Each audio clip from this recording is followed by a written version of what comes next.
E domani è atteso veramente il grande flusso e quindi mi auguro, e il mio invito è quello cercare in tutti i modi di diluire soprattutto le partenze, magari presto la mattina o anche tardi la sera, in modo da non confluire tutti i veicoli durante le ore di punta. Comincia a Pian di Vedoia, nella periferia di Ponte nelle Alpi, l'interminabile serpentone di automobilisti della strada statale 51 di Alemagna. Un altro weekend a bollino nero per il traffico molto intenso, sia per chi viene che per chi lascia il territorio montano, come sempre affollatissimo di visitatori in questo periodo a cavallo di Ferragosto.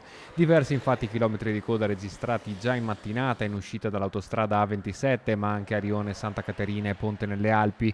Non cambia la situazione anche spostandosi sulla strada regionale 203 a Gordina, in particolare tra Agordo e Cencenighe, con traffico bloccato e veicoli a passo d'uomo. Una situazione che andrà via via peggiorando e il cui apice è previsto per la giornata di domani. È chiaro che purtroppo le code, finché non riusciamo a realizzare quelle grandi opere per i mondiali e le Olimpiadi che sono state previste, difficilmente cambierà rispetto agli altri anni. E dove si placa il traffico inizia la guida pericolosa. Non è una novità che le strade montane vengano prese di mira da motociclisti e automobilisti amanti della guida sportiva. Infatti lo scorso fine settimana, nell'attività di controllo gestita dalle forze dell'ordine, si sono registrate complessivamente 28 violazioni al codice della strada, risultate in un totale di 47 punti recurtati, 2 fermi amministrativi e un sequestro.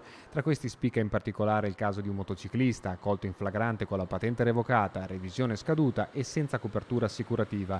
L'attività di controllo esercitata per favorire la circolazione sicura continuerà anche per i prossimi fine settimana. E i controlli ovviamente aiutano a far sì che i motociclisti possano appunto non utilizzare queste strade come vere e proprie piste. Io non ho contro sicuramente loro, però alcuni comportamenti sicuramente sono stati deprecabili in quest'estate.